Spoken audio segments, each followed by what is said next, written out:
तो विश्व का पहला परमाणु भट्टी शिकागो एरिक फर्मी के द्वारा स्थापित किया गया। अगला वर्ड लिखेगा, परमाणु भट्टियों में न्यूट्रॉन की गति को मंद करने के लिए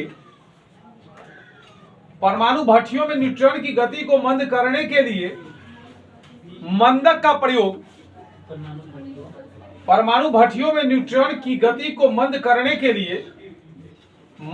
प्रयोग किया जाता है और मंदक का प्रयोग किया जाता है और मंदक के रूप में भारी जल का सूत्र D2O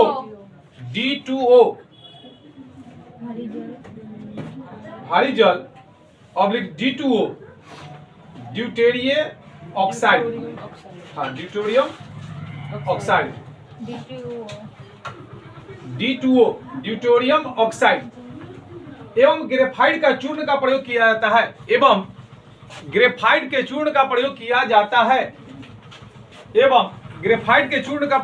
जाता है अगला पॉइंट लिखेगा,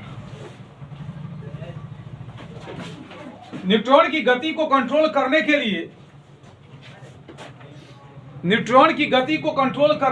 नियंत्रक के रूप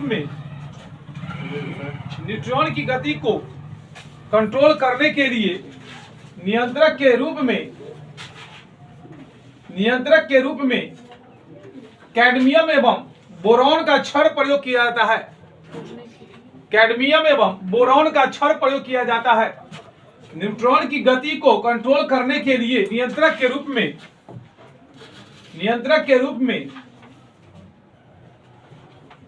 कैडमियम एवं बोरॉन की क्षार का प्रयोग किया जाता है। अगला, नाभिकीय भट्टी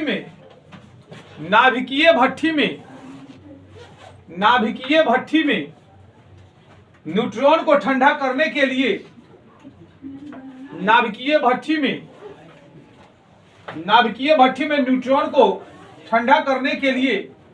शीतलक के रूप में सोडियम एवं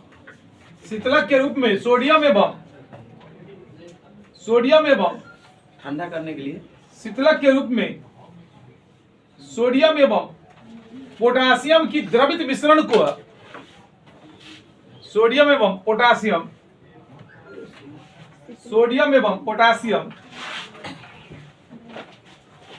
का द्रवित मिश्रण का प्रयोग किया जाता है। सोडियम एवं पोटासियम की द्रवित मिश्रण का प्रयोग किया जाता है।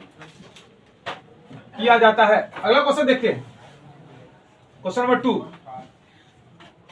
थर्मास्टेट का उपयोग रेफ्रिजरेटर के तापमान के नियंत्रण में किया जाता है। इसमें क्या होता है? द्विधात्वक पट्टी लगी होती है। क्या लगी होती है?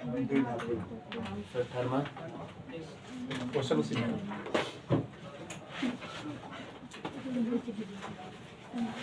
देखिएगा, रेफ्रिजरेटर में जो है शीतलन के लिए, देखिएगा रेफ्रिजरेटर शीतलक के रूप में क्या होता है? कौन सा? फ्रीऑन गैस या द्रवित अमोनिया का प्रयोग किया जाता है। और रेफ्रिजरेटर में देखिएगा शीतलन बॉक्स हमेशा कहाँ होता है? ऊपर होता है, ताकि ऊपर जब ठंडा हो जाए तो क्या होगा? संवहन विधि द्वारा जो है ऊपर से नीचे की ओर जो है ठंडा हो समान। शीतलक बॉक्स मतलब क्या समझे? शीतलक बॉक्स मींस फ्रीजर बॉक्स जिसको कहते हैं, वो प्रायः कहाँ होता है? ऊपर। और नया वाला में तो नीचे भी कर, लेकिन वो हमेशा कहाँ रहता है? ऊपर में रहता है। लेकिन जिसमें कंप्रेसर लगा रहता है उसमें अब कहीं नीचे भी दे दिया, क्योंकि उसमें क्या होता है? कंप्रेसर के द्वारा संवहन विधि जो है ऊपर से नीचे उसमें कराया जाता है। नहीं तो ऐसे क्या है कि सिंगल डोर लीजिएगा तो उसमें हमेशा फ्रीजर बॉक्स कहाँ होता है? ऊपर होता है, ताकि वो ठंडा हो जाए तो वो क्या करे? संवहन विधि द्वारा ऊपर से ठंडा को नीचे की ओर आए और सब सामान जो है ठंडा रहे। ठीक है, तो चलिए लिखिएगा, इसमें क्या हो जाएगा आंसर? तो देखिए, एक द्विधातुक पट्टी होता है उसमें। चलिए लिखिएगा इसका और पॉइंट, रेफ्रिजरेटर के तापमान को नियंत्रित करने के लिए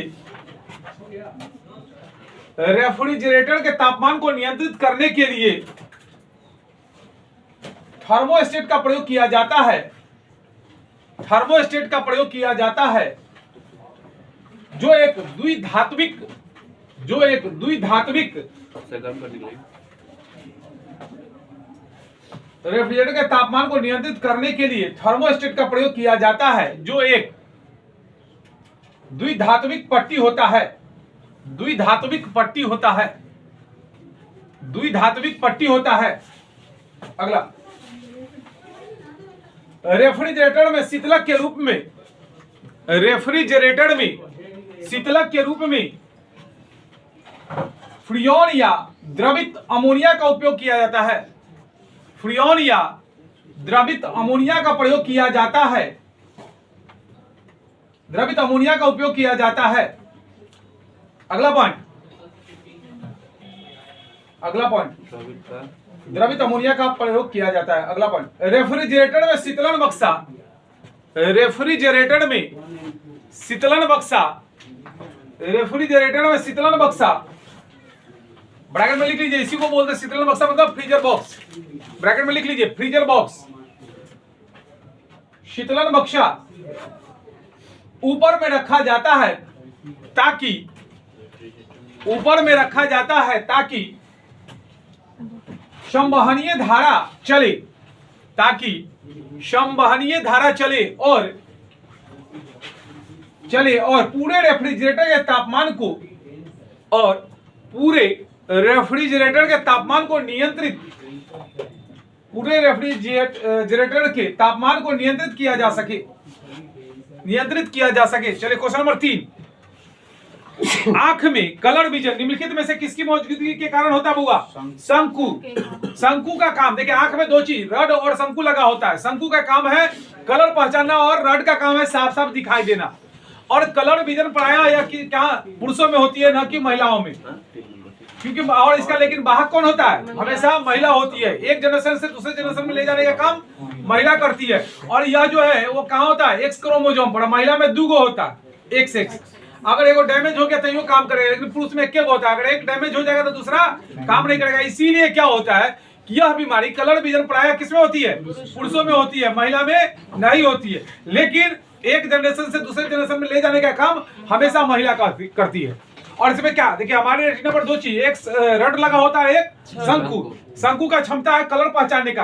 अगर कलर में गड़बड़ी हो रहा है मतलब क्या है? शंकु गड़बड़ा गया है। अगर साफ साफ नहीं दिखाई दे रहा मतलब रड में गड़बड़ी हो गई है। बस यही 2 चीज लगा होता है जिसका मुख्य काम है हमारे रेटिना पर। ठीक है, तो चलिए क्या क्या होगा इसका आंसर? शंकु। टिक लगाइए शंकु में, लिखिएगा 3 नंबर लिखिए। हाँ 503 500 से स्टार्ट किए, 503 देखिए कहता है, लिखिएगा हमारे आंख के रेटिना पर, हमारे आंख के रेटिना पर रड, हमारे आंख के रेटिना पर रड, रड ब्रैकेट में लिख लीजिए छड़ एवं कोन्स, यानी ब्रैकेट में शंकु एवं रड ब्रैकेट में छड़ हिंदी और कोन्स ब्रैकेट में शंकु पाया जाता है। हाँ पाया जाता है जिसमें रड प्रकाश के लिए सक्रिय, जिसमें रड प्रकाश के लिए सक्रिय, जिसमें रड प्रकाश के लिए सक्रिय होता है, जबकि शंकु, जबकि शंकु, जबकि शंकु कलर के लिए सक्रिय होता है, जबकि शंकु कलर के लिए सक्रिय होता है। अगला पॉइंट, कलर विजन में शंकु महत्वपूर्ण योगदान होता है। कलर विजन में शंकु महत्वपूर्ण योगदान देता है, महत्वपूर्ण योगदान देता है। महत्वपूर्ण योगदान देता है।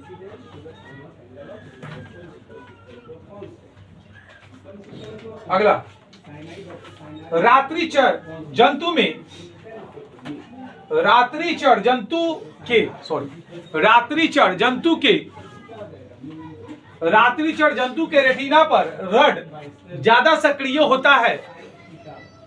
रात्रिचर जंतु के रेटिना पर रड ज्यादा सक्रिय होता है, जबकि जबकि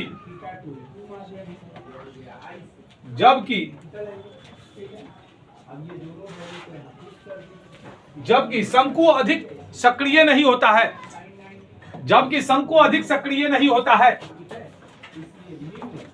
शंकु अधिक सक्रिय नहीं होता है, शंकु अधिक सक्रिय नहीं होता है। अगला बोलिए, अगला लिखिएगा। जबकि शंकु अधिक सक्रिय नहीं होता। अगला कलर ब्लाइंडनेस रोग, कलर विजन रोग, कलर ब्लाइंडनेस रोग से ग्रसित व्यक्ति को कलर ब्लाइंडनेस रोग से ग्रसित व्यक्ति को लाल एवं हरा रंग पहचानने की क्षमता समाप्त हो जाती है। लाल एवं हरा रोग पहचानने की क्षमता समाप्त हो जाती है। हरा तो कथी बोल रही है? ओ सॉरी, लाल एवं हरा रंग पहचानने की क्षमता समाप्त हो जाती है, समाप्त हो जाती है।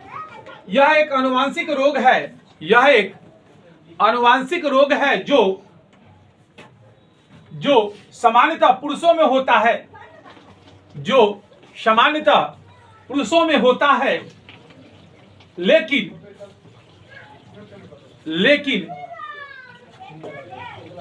बाहक का काम महिलाएं करती है, लेकिन बाहक का काम महिलाएं करती है, क्योंकि इस रोग का अप्रभावित जीन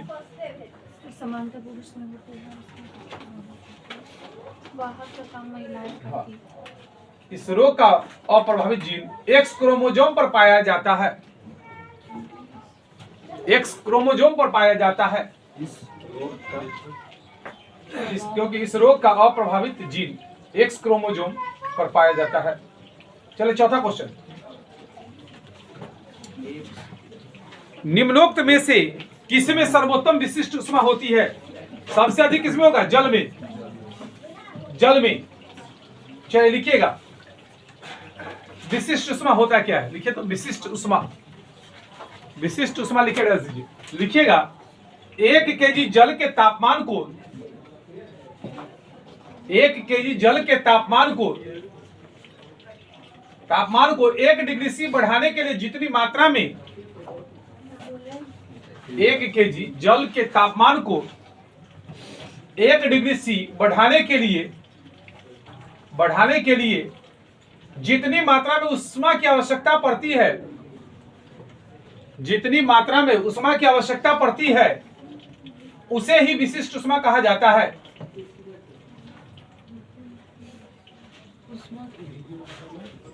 विशिष्ट ऊष्मा कहते हैं। इसका क्या होता है? मात्रा क्या होता है? ऐसे जूल केजी प्रति सेल्सियस। विशिष्ट ऊष्मा जितना मात्रा में ऊष्मा की आवश्यकता, ऊष्मा की आवश्यकता पड़ती है, उसे ही विशिष्ट ऊष्मा कहा जाता है। चलिए अगला, ठोस, द्रव एवं गैस में सर्वाधिक विशिष्ट ऊष्मा जल का होता है। ठोस, द्रव एवं गैस में सर्वाधिक विशिष्ट ऊष्मा जल का होता है, अतः जल का होता है। इसीलिए देखते होंगे कि या तो ऑपरेशन के समय में बोतल में गर्म पानी रख करके मरीज के पेट पे चलाया जाता है ताकि ठंडक पहुंचे, ठीक है। या ठंडा प्रदेश में क्या होता है कि गर्म जल का फुहारा जो है घर पर चलाया जाता है ताकि लोग क्या रहे, हल्का सा ठंडा रहे, ठीक है। यही काम है इसका। ठोस एवं ठोस, द्रव एवं गैस में सर्वाधिक विशिष्ट ऊष्मा जल का होता है, अतः जल का उपयोग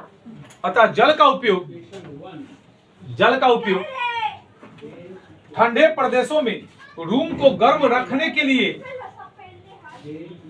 ठंडे प्रदेशों में रूम को गर्म रखने के लिए पाइप में गर्म पानी का फ्लो करवाया जाता है। गर्म पानी का फ्लो करवाया जाता है।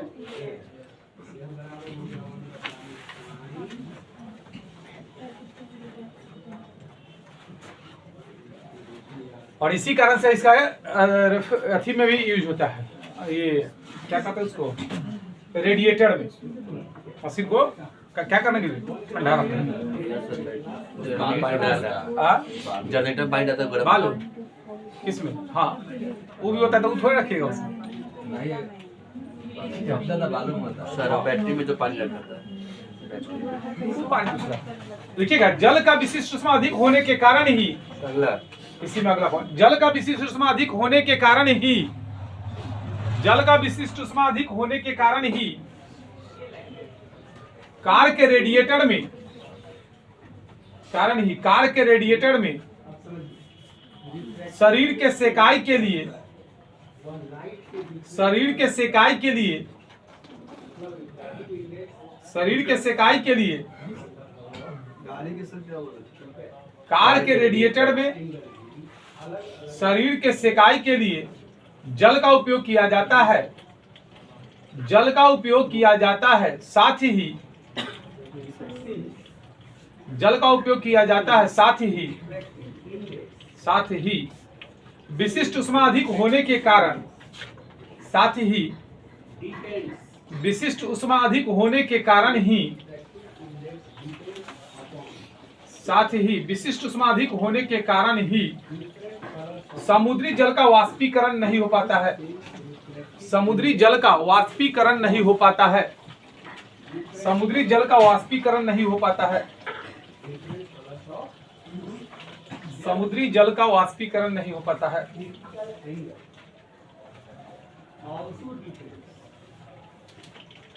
नहीं हो पाता है। अगला पॉइंट, अगला क्वेश्चन देखते हैं, 5 नंबर क्वेश्चन। ध्वनि का वेग किसमें अधिक होता है? सबसे अधिक इस्पात में, सबसे अधिक इस्पात में, लेकिन इससे भी अधिक होता है एल्युमिनियम में, लेकिन आपका ऑप्शन में एल्युमिनियम बहुत कम होगा, तो इसलिए क्या होगा आंसर? इस्पात। लिखिएगा, ध्वनि का वेग सबसे अधिक, ध्वनि का वेग सबसे अधिक प्रत्यास्थता वाले वस्तु में होता है, अधिक प्रत्यास्थता वाले वस्तु में होता है और सबसे अधिक प्रत्यास्थ वस्तु, और सबसे अधिक प्रत्यास्थ वस्तु, अधिक प्रत्यास्थ वाले वस्तु में होता है, और सबसे अधिक प्रत्यास्थ वस्तु स्टील या इस्पात है, स्टील या इस्पात है। अतः ध्वनि का वेग सबसे अधिक स्टील में होता है, अतः ध्वनि का वेग सबसे अधिक स्टील में होता है। हालांकि सबसे अधिक प्रत्यास्थ वस्तु स्टील या इस्पात है। अतः ध्वनि का वेग सबसे अधिक स्टील में होता है, अतः ध्वनि का वेग सबसे अधिक स्टील में होता है, स्टील में होता है। हालांकि स्टील से भी अधिक ध्वनि का वेग एल्युमिनियम में होता है, हालांकि स्टील से भी अधिक ध्वनि का वेग एल्युमिनियम में होता है, एल्युमिनियम में होता है।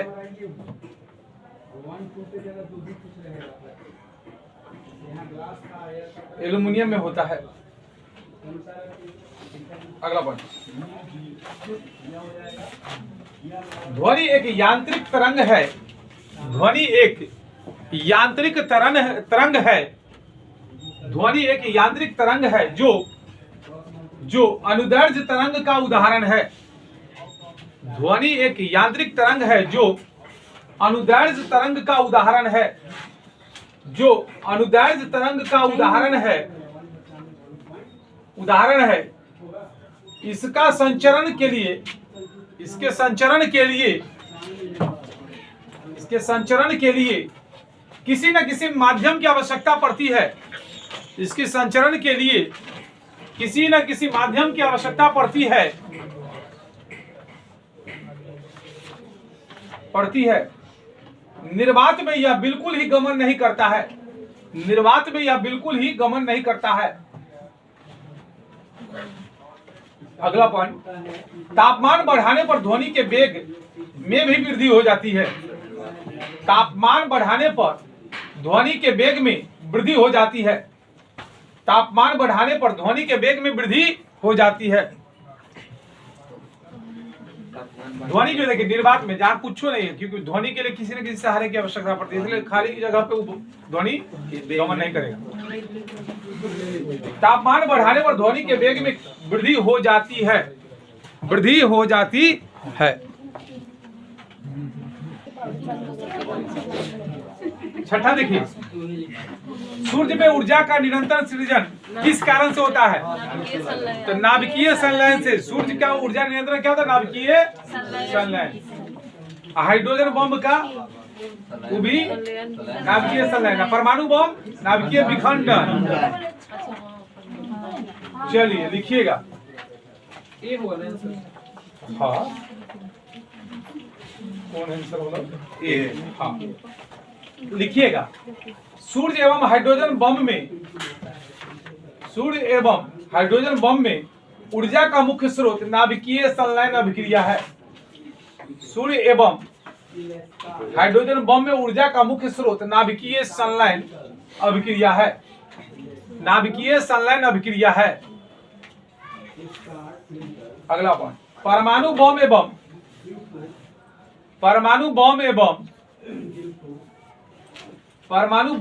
नाभिकीय भट्ठी में,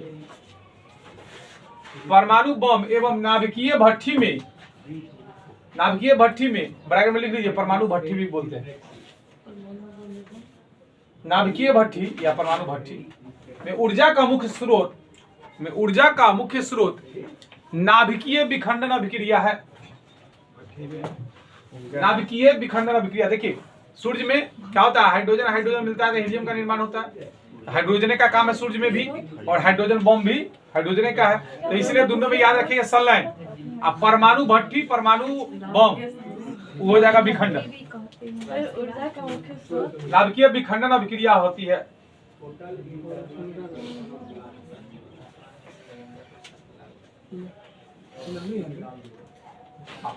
परमाणु बम में क्या होता है? अनियंत्रित विखंडन होता है, विखंडित होते रहता है। उसका टाइम खत्म नहीं हाँ होता, टूटते रहता है। लेकिन परमाणु भट्ठी में क्या होता है? नियंत्रित विखंडन होता है, उसमें कुछ देर के लिए होता है। तो लिख लीजिए इस पॉइंट को। परमाणु भट्ठी में नियंत्रित विखंडन अभिक्रिया, परमाणु भट्ठी में नियंत्रित विखंडन अभिक्रिया होती है, जबकि परमाणु बम में अनियंत्रित विखंडन अभिक्रिया होती है। जबकि परमाणु बम में अनियंत्रित विखंडन अभिक्रिया होती है। अनियंत्रित, परमाणु बम में अनियंत्रित विखंडन अभिक्रिया होती है। चलिए 6 के बाद 7, कोई भी नाव डूब जाएगी यदि वह पानी हटाती है अपने भार के बराबर। इसमें तो चूंकि कम नहीं है, भार अगर भार के से कम हटाएगी तो क्या होगा? तैरेगी। ज्यादा हो गया तो डूब जाएगी। और डूब कर तैरेगी, भार के बराबर होता तैरेगी लेकिन डूब कर। तो यहाँ तो कोई ऑप्शन नहीं, तो यही हो जाएगा। लिख लीजिएगा, लिखिएगा। क्योंकि 3 कंडीशन नाव वाला में होता है, एक बार कम हटाएगा, ज्यादा हटाएगा और भार के बराबर हटाएगा। घनत्व ज्यादा होगा वो तैरेगा। उतना विशेष नहीं। चलिए लिखिएगा, जब नाव का भार हटाए गए जल के भार से कम होता है तो नाव, जब नाव का भार हटाए गए जल के भार से कम होता है तो नाव पूरी तरह से तैरती हुई रहती है। तो नाव पूरी तरह से तैरती हुई रहती है। तो नाव पूरी तरह से तैरती हुई रहती है। तैरती हुई रहती है।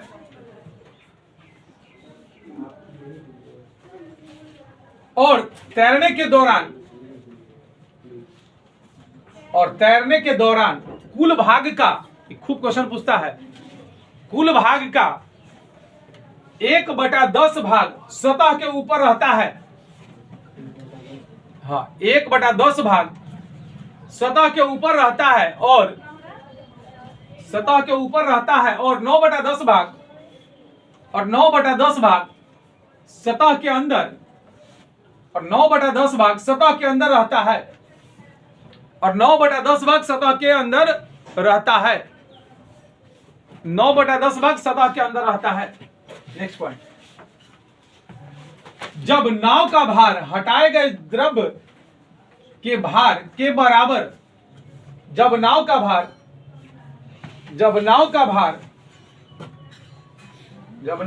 हटाए गए द्रव के भार के बराबर होता है तो नाव, हटाए गए द्रव के भार के बराबर होता है तो नाव डूब जाती है, किंतु वह पूरी तरह से जाती है,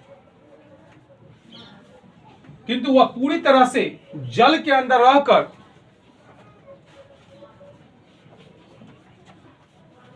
जल के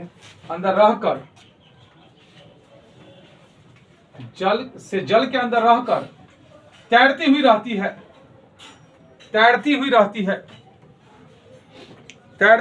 है। चलिए अगला पॉइंट, तैरती हुई रहती है। जब नाव का भार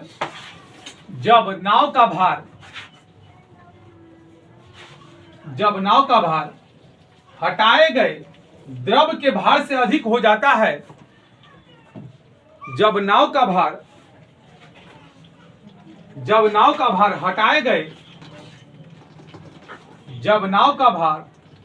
गए द्रव के भार से अधिक हो जाता है तो, जब नाव का भार हटाए गए द्रव के भार से अधिक हो जाता है तो उस स्थिति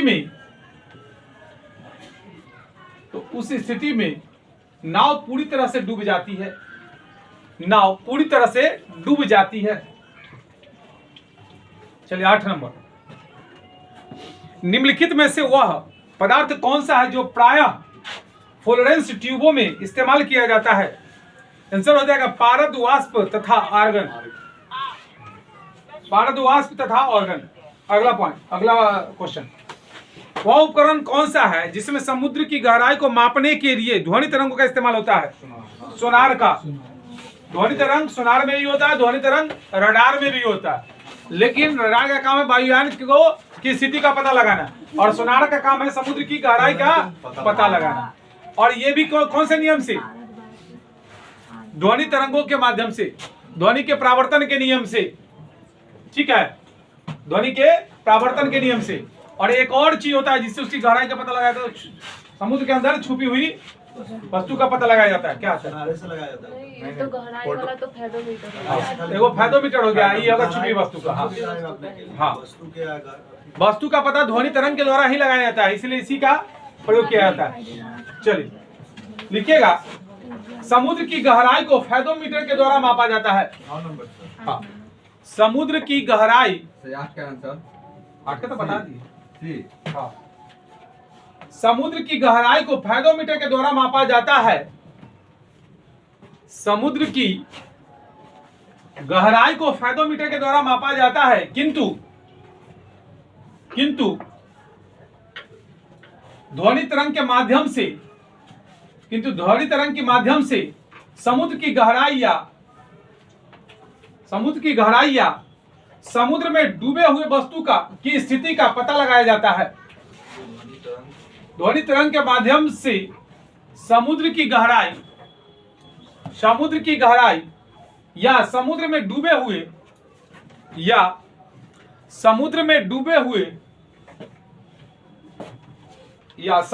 डूबे हुए वस्तु की स्थिति का पता लगाने के लिए सोनार का प्रयोग किया जाता है। सोनार का प्रयोग किया जाता है।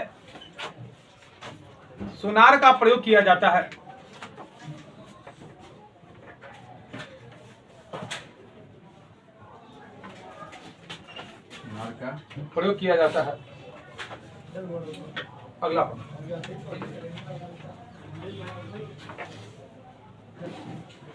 सोनार ध्वनि के परावर्तन के सिद्धांत पर काम करते हैं।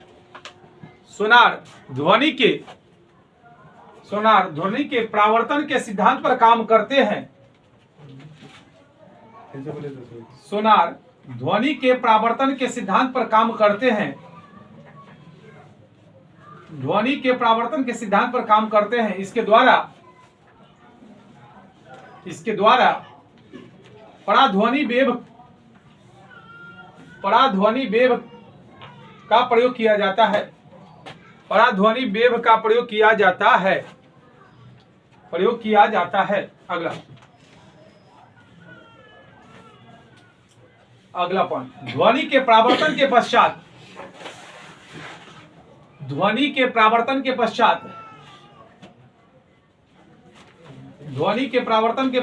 समुद्र में डूबी हुई वस्तु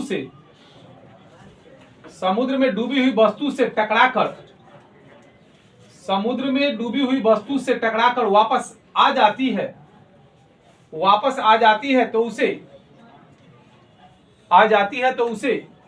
इको साउंड या प्रतिध्वनि कहा जाता है। टकराकर वापस आ जाती है तो उसे इको साउंड या प्रतिध्वनि कहा जाता है। अगला पॉइंट, प्रतिध्वनि सुनने के लिए श्रोता एवं प्रतिध्वनि कहा जाता है। अगला पॉइंट, प्रतिध्वनि सुनने के लिए श्रोता एवं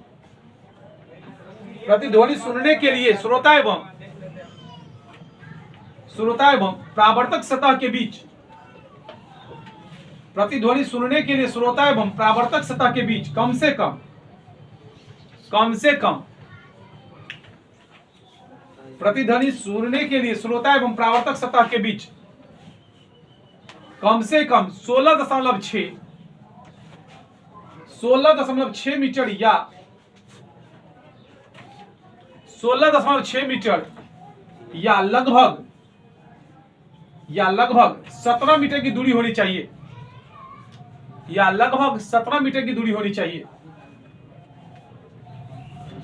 17 मीटर की दूरी होनी चाहिए। अगला पॉइंट, रडार के द्वारा वायुयान की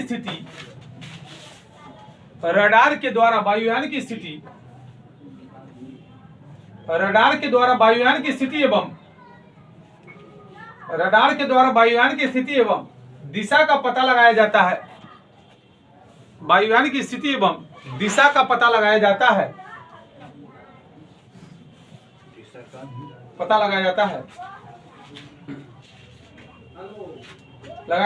यह भी ध्वनि के परावर्तन के सिद्धांत पर काम करता है। यह भी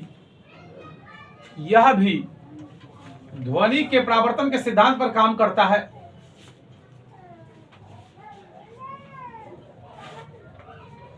अगला पॉइंट, अल्टीमीटर के द्वारा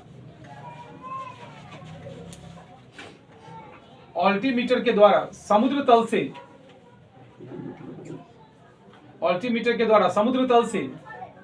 किसी स्थान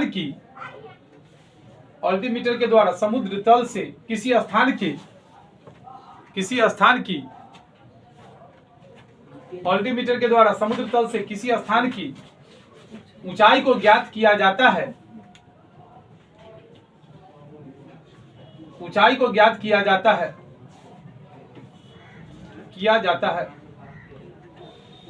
अगला पॉइंट, वेंटूरी मीटर के द्वारा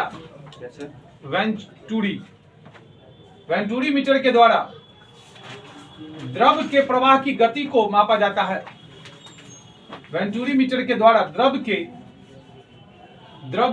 प्रवाह की गति को मापा जाता है।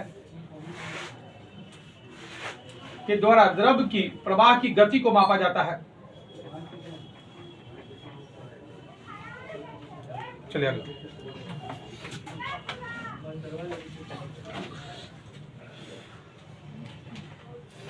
निम्नोक्त में से किसका प्रयोग बंद चूल्हे में किया जाता है?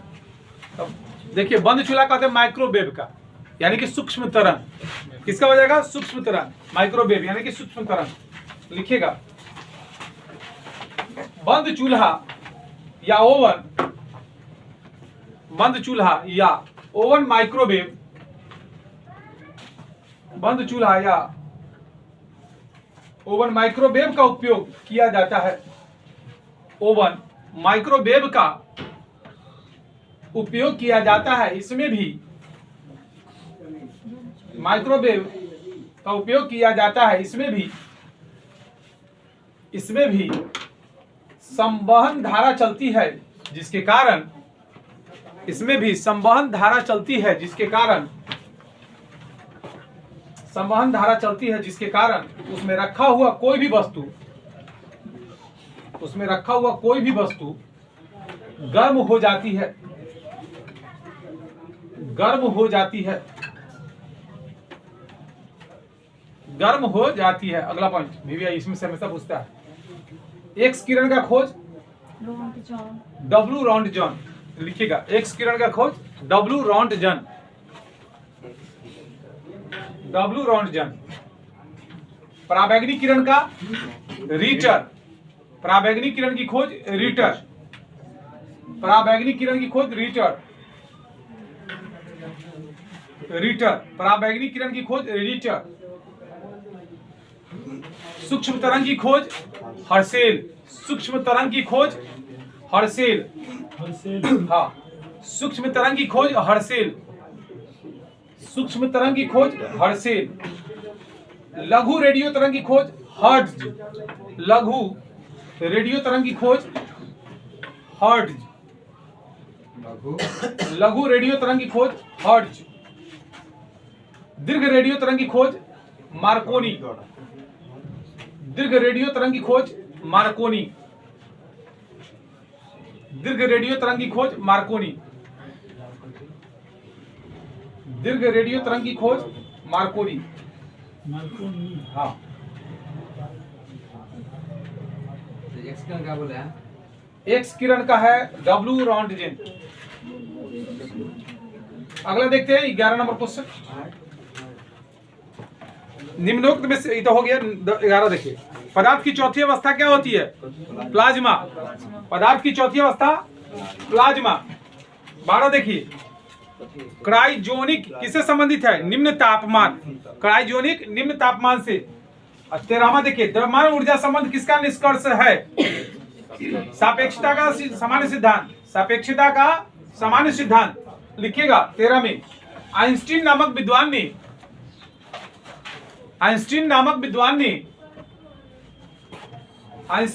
विद्वान ने अपने सापेक्षता के सिद्धांत में, आइंस्टीन नामक विद्वान ने अपने सापेक्षता के सिद्धांत में, सापेक्षता के सिद्धांत में द्रव्यमान एवं ऊर्जा के बीच संबंध स्थापित करते हुए, सिद्धांत में द्रव्यमान एवं ऊर्जा के बीच संबंध स्थापित करते हुए, द्रव्यमान एवं ऊर्जा के बीच संबंध स्थापित करते हुए E बराबर mc स्क्वायर, E बराबर mc स्क्वायर नामक समीकरण दिया। E बराबर mc स्क्वायर नामक समीकरण दिया, जिसमें E एनर्जी, जिसमें E बराबर mc स्क्वायर नामक समीकरण दिया, जिसमें E एनर्जी, M मास और C वेलोसिटी ऑफ लाइट है, C वेलोसिटी ऑफ लाइट है। चलिए अगला पॉइंट, भारत का आइंस्टीन किसे कहा गया? नागार्जुन। लिखिएगा, भारत का आइंस्टीन नागार्जुन को कहा जाता है। इसी में सलाह है। अगला पॉइंट, भारत का आइंस्टीन नागार्जुन को कहा जाता है, भारत का आइंस्टीन नागार्जुन को कहा जाता है। इनका प्रसिद्ध रचना माध्यमिका सूत्र है, इनकी प्रसिद्ध रचना माध्यमिका सूत्र है, जिसमें उन्होंने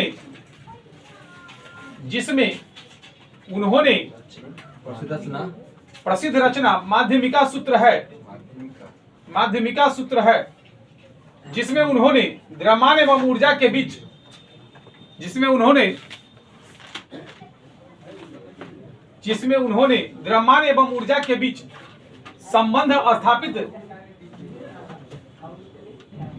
द्रव्यमान एवं ऊर्जा के बीच संबंध स्थापित किए थे, संबंध स्थापित किए थे।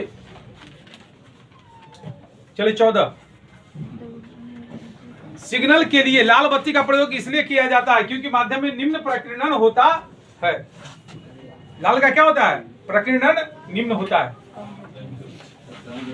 हाँ, तरंगदैर्ध्य लिखिएगा।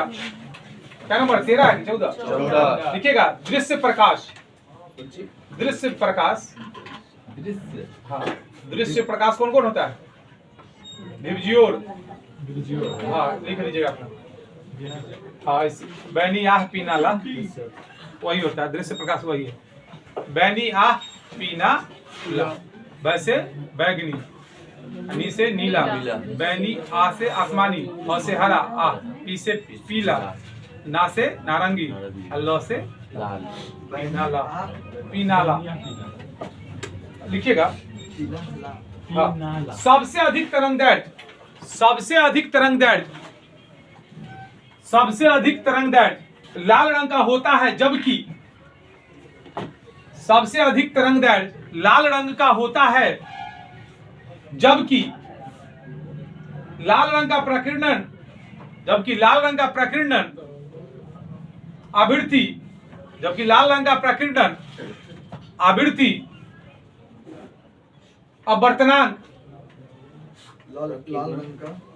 लाल रंग का प्रकीर्णन आवृत्ति अपवर्तनांक विक्षेपण सबसे कम होता है, विक्षेपण सबसे कम होता है, अपवर्तनांक विक्षेपण सबसे कम होता है।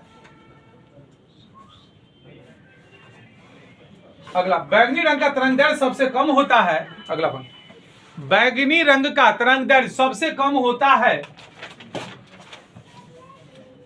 जबकि प्रकीर्णन, जबकि प्रकीर्णन आवृत्ति, जबकि प्रकीर्णन आवृत्ति, प्रकीर्णन आवृत्ति अपवर्तनांक, अपवर्तनांक,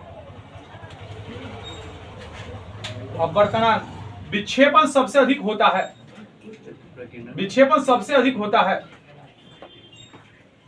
अगला पॉइंट, खतरे के सिग्नल में, खतरे के सिग्नल में लाल रंग का प्रयोग इसलिए किया जाता है, खतरे के सिग्नल में लाल रंग का प्रयोग इसलिए किया जाता है, खतरे के सिग्नल में लाल रंग का प्रयोग इसलिए किया जाता है क्योंकि उसका तरंगदैर्ध्य सर्वाधिक एवं, क्योंकि उसका तरंगदैर्ध्य सर्वाधिक एवं प्रकीर्णन कम होता है, क्योंकि उसका तरंगदैर्ध्य सर्वाधिक एवं प्रकीर्णन कम होता है, कम होता है। चलिए 15, प्रकीर्णन कम होता है। 15, पानी में हवा का बुलबुला व्यवहार होता है अवतल लेंस की भांति, पानी में हवा का बुलबुला व्यवहार होता है किसकी भांति? अवतल लेंस की भांति। लिखिएगा, लिखिएगा, पानी के अंदर हवा का बुलबुला, पानी के अंदर हवा का बुलबुला खिंचला, पानी के अंदर हवा का बुलबुला अवतल लेंस की भांति काम करता है, अवतल लेंस की भांति काम करता है। ठीक, चलिए कहां थे हम लोग? पानी के अंदर हवा का बुलबुला अवतल लेंस की भांति काम करता है, हालांकि अवतल लेंस की भांति काम करता है, हालांकि हालांकि बुलबुले का आकार, हालांकि बुलबुले का आकार, बुलबुले का आकार उत्तल लेंस के समान होता है, उत्तल लेंस के समान होता है, समान होता है, किंतु उसकी प्रकृति बदल जाती है, किंतु उसकी प्रकृति बदल जाती है, किंतु उसकी प्रकृति बदल जाती है। ऐसा इसलिए, ऐसा इसलिए, ऐसा इसलिए क्योंकि जब लेंस को, क्योंकि जब लेंस को ऐसे द्रव में डुबाया जाता है जिसका अपवर्तनांक, ऐसे द्रव में डुबाया जाता है जिसका अपवर्तनांक ऐसा इसलिए होता है, ऐसा इसीलिए क्योंकि जब लेंस को ऐसे द्रव में डुबाया जाता है, ऐसे द्रव में डुबाया जाता है जिसका अपवर्तनांक, ऐसे द्रव में डुबाया जाता है जिसका अपवर्तनांक लेंस के अपवर्तनांक से अधिक रहता है, जिसका अपवर्तनांक लेंस के अपवर्तनांक से अधिक रहता है, तो उस स्थिति में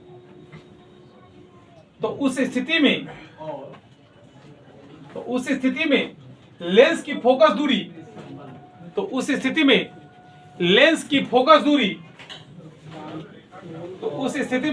फोकस दूरी और क्षमता पर कोई प्रभाव नहीं पड़ता है। लेंस की फोकस दूरी और क्षमता पर कोई प्रभाव नहीं पड़ता है, किंतु लेंस की प्रकृति बदल जाती है।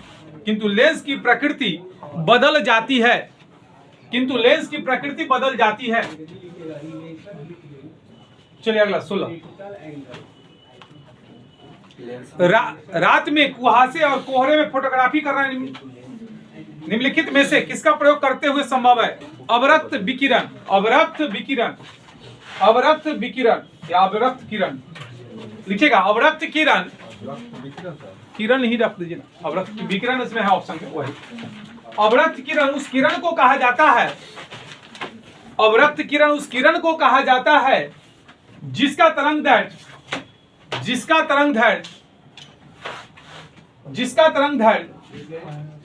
लाल रंग के तरंग दैर्घ्य से भी अधिक होता है, जिसका तरंग दैर्घ्य लाल रंग के तरंग दैर्घ्य से भी अधिक होता है, लाल रंग के तरंग दैर्घ्य से भी अधिक होता है, लाल रंग के तरंग दैर्घ्य से भी अधिक होता है।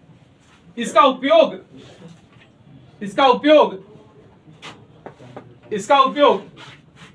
घने कोहरे अवलिक कुहासा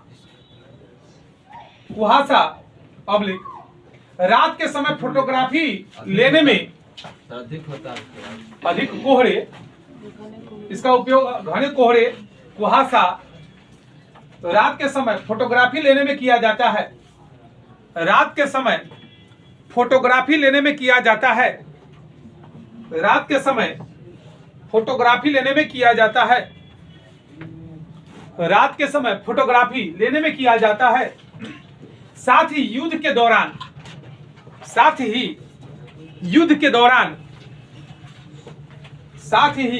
दौरान दूर दूर तक संदेश भेजने के लिए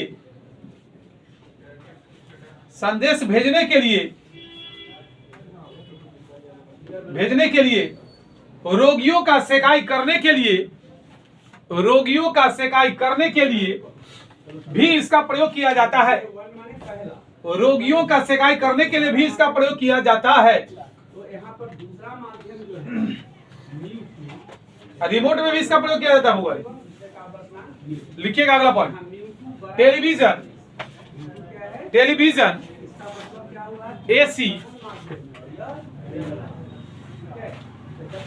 एसी या अन्य रिमोट में अवरक्त किरण का ही उपयोग किया जाता है। अवरक्त किरण का ही उपयोग किया जाता है। इसके अतिरिक्त रिमोट में रेडियो किरण का उपयोग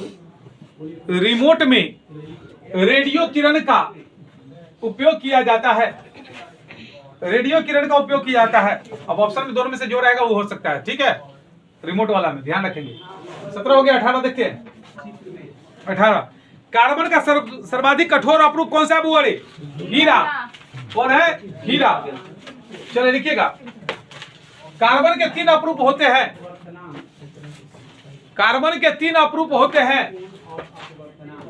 पहला हीरा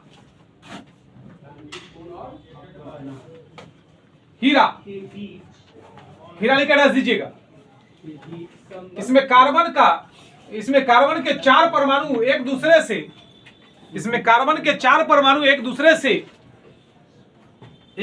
से चतुष्कोणीय आकृति में सजाया हुआ रहता है। कार्बन के 4 परमाणु एक दूसरे से एक दूसरे से चतुष्कोणीय आकृति में सजा हुआ रहता है,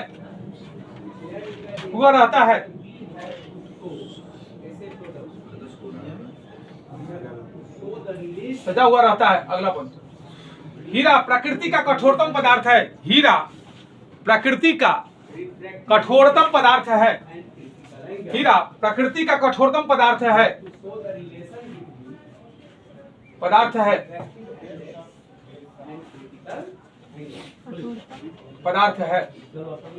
अगला पॉइंट, तरासे हुए हीरा में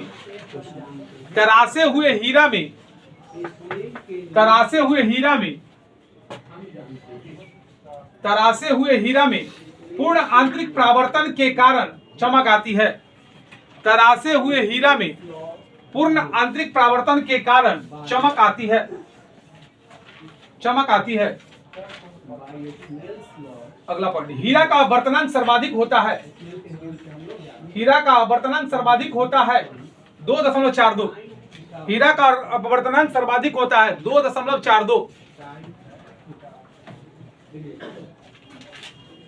हीरा का वर्तनांक सर्वाधिक होता है 2.42। अगला, हीरा का बाद लिखिए ग्रेफाइट।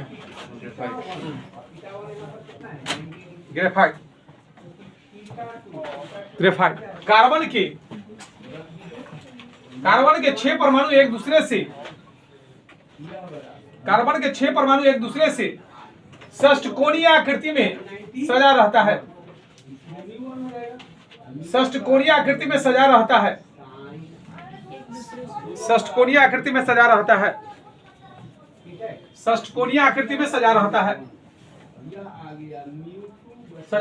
अगला पॉइंट, ग्रेफाइट में फिसलन का गुण पाया जाता है।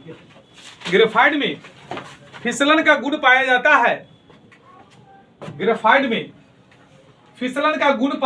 है। अतः इसका उपयोग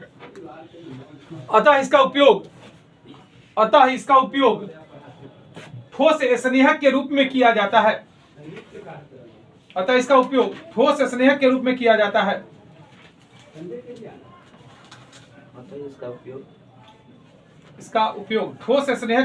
जाता है।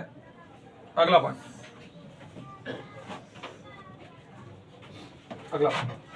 कार्बन के तीसरे अपरूप, अगला है कौन? फ्लोरीन। तीसरे अपरूप है तक 3 कह छै। अगला, कार्बन के तीसरे अपरूप फ्लोरीन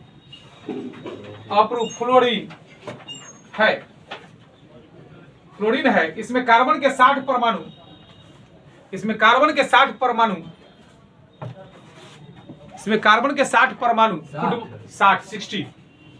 60 परमाणु फुटबॉल के रूप में सजा रहता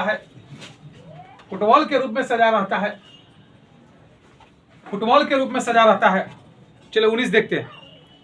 फुहारा स्प्रे पर गेंद का नाचना किस सिद्धांत पर होगा? बर्नौली के सिद्धांत पर। पानी से संबंधित जो भी चीज है वो क्या होगा? बर्नौली। 19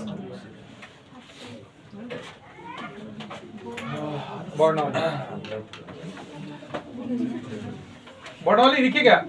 पूछता क्वेश्चन, बर्नौली के सिद्धांत पर आधारित घटना। बर्नौली के सिद्धांत पर आधारित घटना पहला 19। बर्नौली सिद्धांत पर आधारित घटना पहला,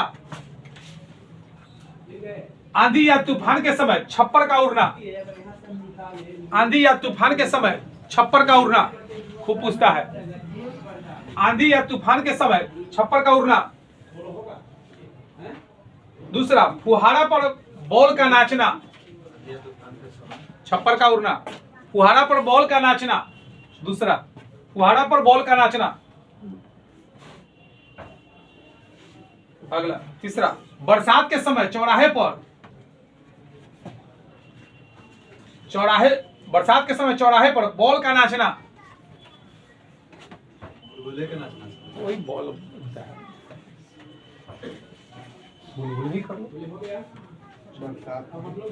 चौराहे पर बुलबुले का नाचना करिए, बॉल का नाचना करिए। चौथा, क्रिकेट में बॉलर के द्वारा गेंद को गेंद का स्पिन करना। क्रिकेट में बॉलर के द्वारा गेंद का स्पिन करना। स्पिन करना। पांचवा,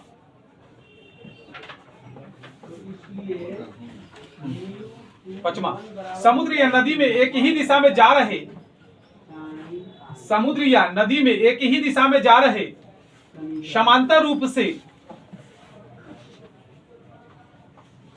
रूप से दो जहाजों को टकराने की संभावना।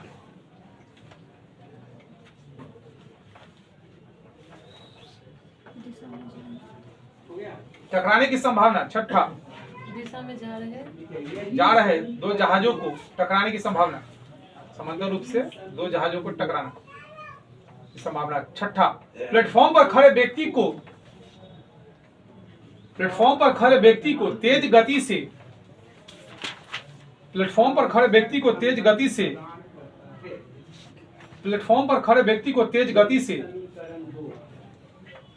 से ट्रेन आने पर, प्लेटफॉर्म पर खड़े व्यक्ति को तेज गति से ट्रेन आने पर उनकी दिशा में गिरने की संभावना। उनकी दिशा में गिरने की संभावना। उनकी दिशा में गिरने की संभावना।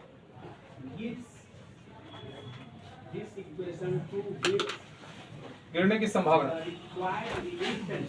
अगला, आर्किमिडीज सिद्धांत। आर्किमिडीज सिद्धांत किसी वस्तु के तैरने या डूबने से संबंधित है। आर्किमिडीज का सिद्धांत किसी वस्तु के तैरने या डूबने से संबंधित है। किसी में ऑप्शन होगा, देखिएगा आर्किमिडीज, तो उसके बगल में लिख सकते हैं, वहां भी लिख सकते हैं तैरने या डूबने। अगला, पास्कल का सिद्धांत। पास्कल का सिद्धांत द्रवों में दाब से संबंधित है। पास्कल का सिद्धांत द्रवों में दाब से संबंधित है। इसी में अगला, पास्कल के सिद्धांत पर हाइड्रोलिक ब्रेक। पास्कल के सिद्धांत पर हाइड्रोलिक ब्रेक, हाँ, हाइड्रोलिक ब्रेक, गियर, लिफ्ट, दरवाजे,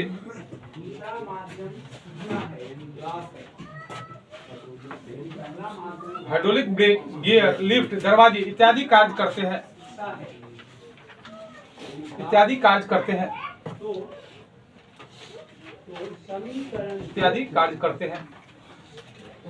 चलिए, 21, वायुमंडल में पराबैंगनी किरणों का अवशोषण कौन करता है? ओजोन। ओजोन लिखिएगा, इसमें लिखिएगा। पृथ्वी के चारों ओर 5 वायुमंडल की परतें हैं। पृथ्वी के चारों ओर 5 वायुमंडल की परतें हैं। 5 वायुमंडल की परतें हैं। सबसे निकटवर्ती परत, पृथ्वी के चारों ओर 5 वायुमंडल की परतें हैं। सबसे निकटवर्ती परत, 1 सेकंड, हेलो,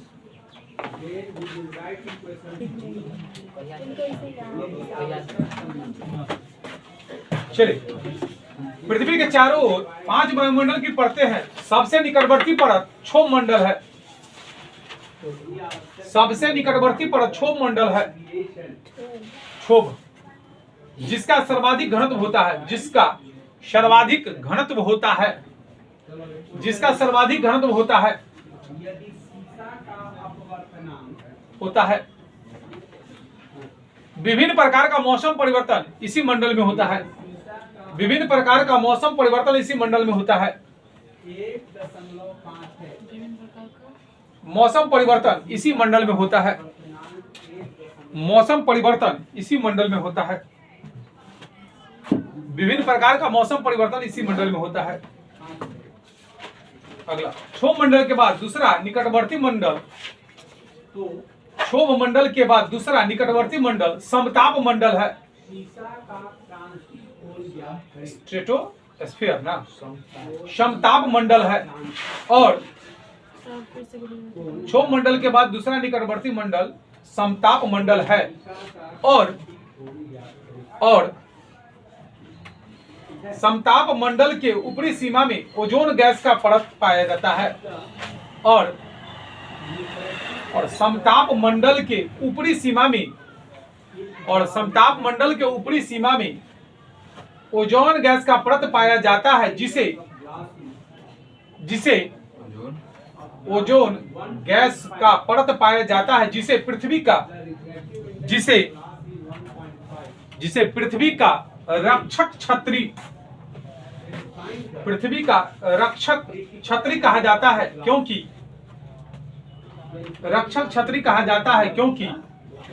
यह ओजोन परत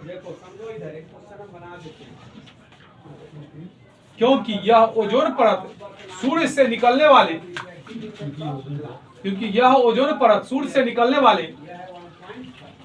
पराबैंगनी किरण को अवशोषित कर लेती है।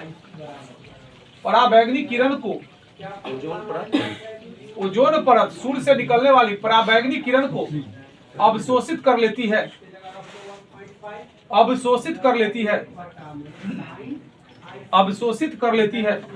अगला तीसरा मंडल नाम लिखिए मध्य मंडल। चौथा मंडल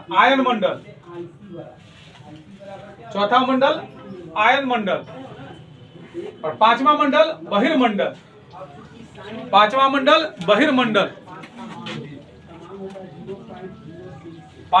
बहिर्मंडल। चौथा में क्या लिखा है? चौथा है आयन मंडल, पांचवा है बहिर्मंडल। और इसी में अगला पढ़ लिखिए आयन मंडल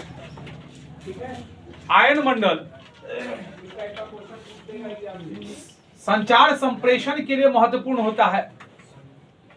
आयन मंडल संचार संप्रेषण के लिए महत्वपूर्ण होता है, क्योंकि संप्रेषण के लिए महत्वपूर्ण होता है क्योंकि आयन मंडल के द्वारा ही पृथ्वी से छोड़ी गई विद्युत चुंबकीय विकिरण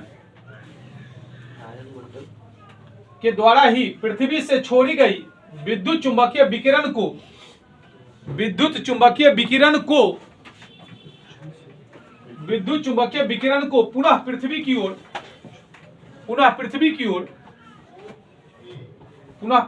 ओर परावर्तित कर देती है। विकिरण को पुनः पृथ्वी की ओर परावर्तित कर देती है, जिसके कारण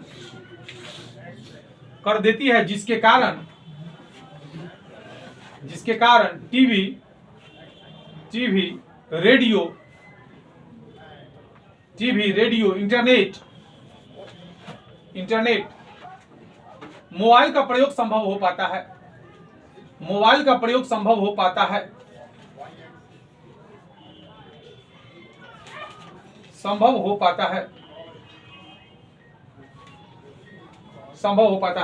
चलिए 22 देखते हैं।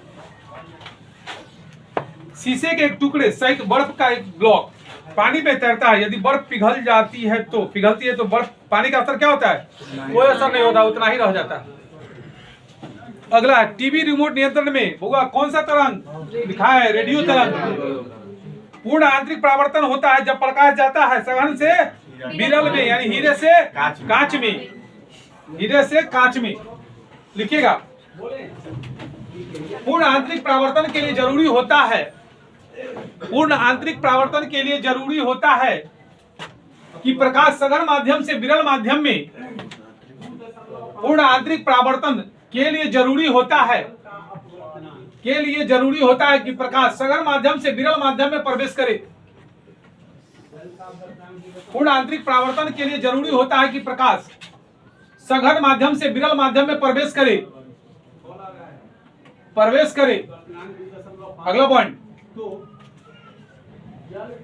अगला पॉइंट जिस माध्यम का वर्तमान जितना अधिक होता है जिस माध्यम का अपवर्तनांक जितना अधिक होता है, जिस माध्यम का अपवर्तनांक जितना अधिक होता है, जिस माध्यम का अपवर्तनांक जितना अधिक होता है वह माध्यम उतना ही सघन होता है।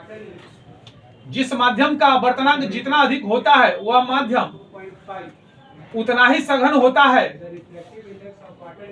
उतना ही सघन होता है। और जिसका अपवर्तनांक जितना कम होता है,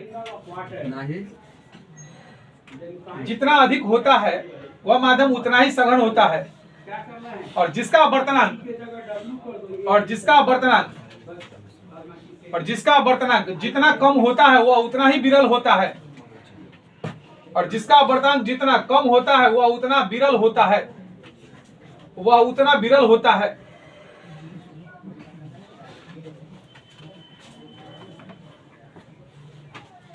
पच्चीस, उस स्रोत जिसकी ध्वनि आ रही है की पहचान पतली या मोटी किसके कारण होता है बुआ? तारत्व के कारण। जिसका पिच अधिक होगा उसका उतना ही पतला होगा। महिलाओं में देखते हो कि महिला का पिच क्या होता है? अधिक होता है, जिसके कारण महिला की आवाज कैसी होती है? पतली होती है। पुरुष का मोटा। लेकिन कभी कभी देखिएगा कि पुरुष का आवाज भी महिला के जैसा रहता है, तो उसका पिच क्या होता है? अधिक हो जाता है। उसका तारत्व अधिक हो जाने के कारण ऐसा होता है। सेम उसी प्रकार जैसे कि शेर की दहाड़ और बिल्ली का क्या? चीख ना। तो वही है शेर का दहाड़, क्योंकि शेर का तारत्व कम होता है और बिल्ली का तारत्व अधिक होता है। या शेर का बिल्ली से नहीं उठाइए, शेर का लीजिए मक्खी की भिनभिनाहट। जिस प्रकार देखिएगा कि क्या होता है, हाँ मक्खी का पिच अधिक होता है, इसलिए वो ज्यादा क्या करता है? पतला उसका आवाज होगा, देखिएगा। लेकिन वही शेर का दहाड़ मोटा होता है क्योंकि उसका पिच क्या होता है? कम होता है। ठीक है, तो लिखिएगा ध्वनि का वह गुण, ध्वनि का वह गुण, वह गुण जिसे पतली या मोटी सुनाई देती है उसे तारत्व या पिच कहा जाता है। उसे तारत्व या पिच कहा जाता है। जिसे वह पतली या मोटी सुनाई देती है उसे तारत्व यानी ब्रैकेट में पिच कहा जाता है।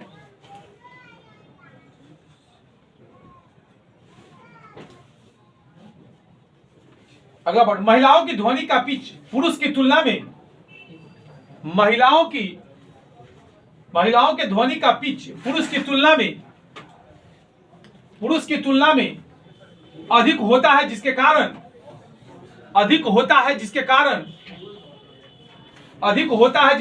पुरुषों की तुलना में अधिक सुरीली होती है। जिसके कारण पुरुषों की तुलना में अधिक सुरीली होती है।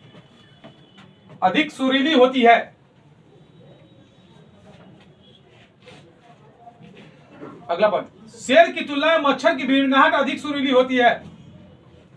शेर की तुलना में मच्छर की भिनभिनाहट अधिक सुरीली होती है।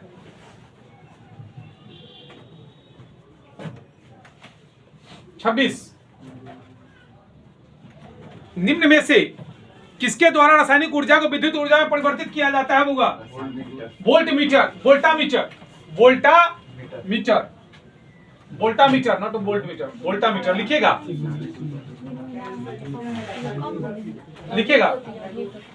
वोल्टामीटर लिखे डैश दीजिए, वोल्टामीटर लिखे डैश दीजिए।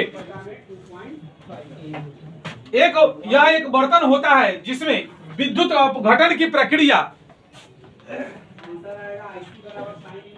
एक बर्तन होता है जिसमें विद्युत अपघटन की प्रक्रिया करवाई जाती है।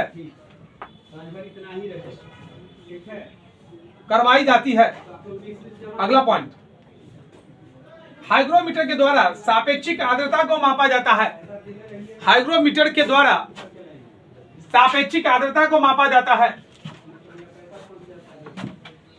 सापेक्षिक आर्द्रता को मापा जाता है। वोल्टमीटर आर्द्रता को मापा जाता है। वोल्टमीटर विभव एवं विभवांतर को मापा जाता है।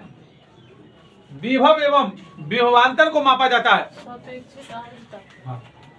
वोल्टमीटर विभव एवं विभवांतर को मापा जाता है। हाइड्रोमीटर वो हाइग्रो था, ये हाइड्रो है। अब पहला वोल्टामीटर था, अभी जो लिखा है वो वोल्ट मीटर था। देखिएगा, नाम में कंफ्यूजन मत होइएगा। वोल्ट मीटर विभव एवं विभवांतर को मापने वाला यंत्र। हाइड्रोमीटर के द्वारा जल का सापेक्षिक घनत्व को मापा जाता है। हाइड्रोमीटर के द्वारा जल का सापेक्षिक घनत्व को मापा जाता है। चलिए 27।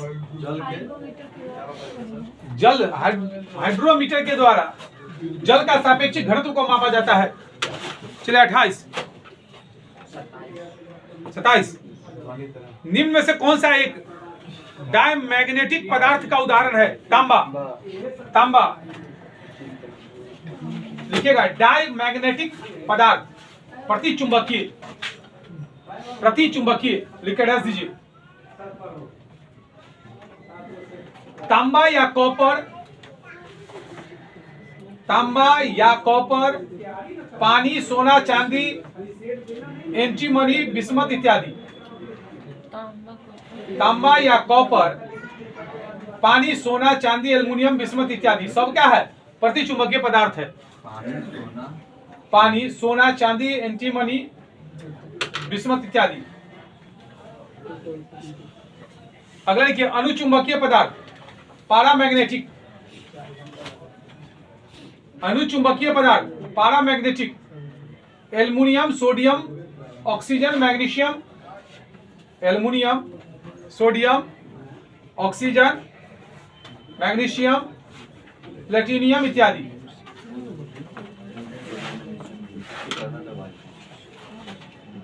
अगला लौह चुंबकीय पदार्थ, फेरोमैग्नेटिक। लौह चुंबकीय पदार्थ, आयरन, स्टील, लोहा, कोबाल्ट, निकेल इत्यादि। आयरन, स्टील, लोहा, कोबाल्ट, निकेल इत्यादि।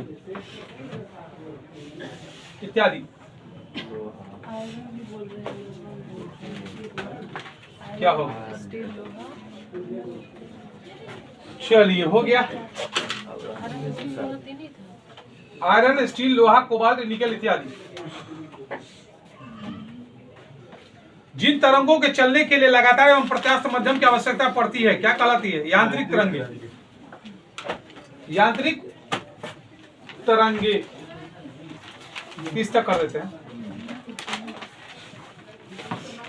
दूरी मापने का सबसे बड़ा इकाई क्या है बुआ?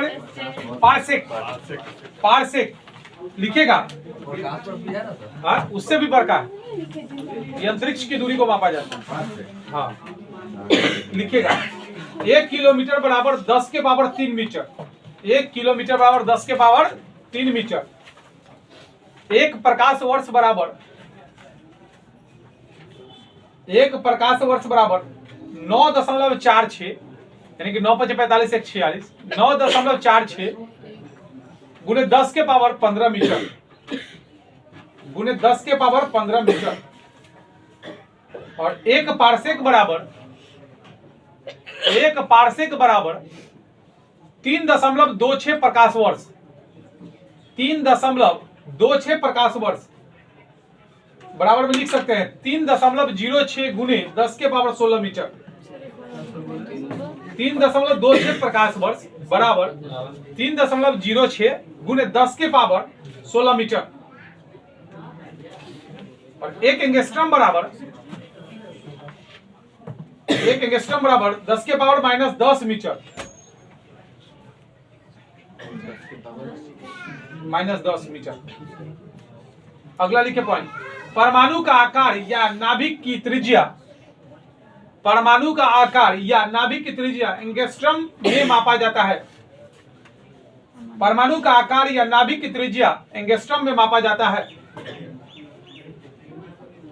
अगला पॉइंट, तारों के बीच की दूरी का मात्रक प्रकाश वर्ष होता है। तारों के बीच की दूरी का मात्रक प्रकाश वर्ष होता है।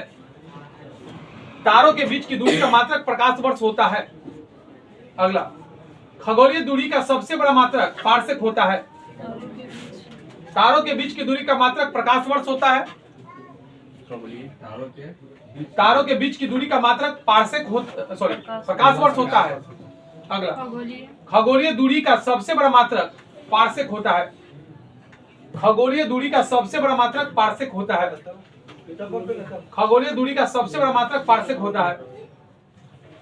अगला, सूर्य एवं पृथ्वी के बीच के औसत दूरी को, सूर्य एवं पृथ्वी के बीच के औसत दूरी को खगोलीय इकाई कहा जाता है।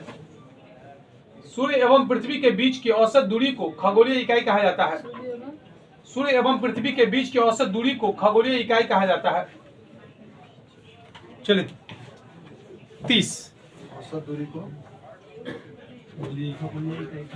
खगोलीय इकाई कहा जाता है। 30 नंबर, ठोस कोण की इकाई को वर्ड स्टेरेडियन। स्टेरेडियन। और किलोग्राम के सामने लिखिए द्रव्यमान, वाट के सामने इलेक्ट्रिक पावर, और लक्स के प्रतिदीप्ति, लक्स के सामने लिखिए प्रतिदीप्ति। और समतल कोण की इकाई पूछेगा तो रेडियन। समतल कोण का रेडियन लिख लीजिए, समतल कोण का रेडियन। सर वाट के सामने, वाट के सामने इलेक्ट्रिक पावर,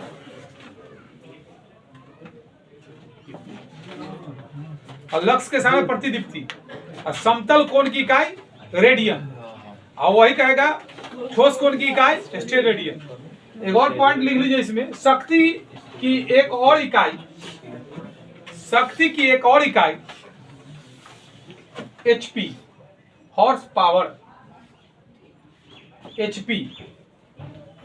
1 HP बराबर 746 वाट। इकाई HP। और 1 HP बराबर 746 वाट होता है। चलिए रहने देते हैं, बहुत हो गया, बोलते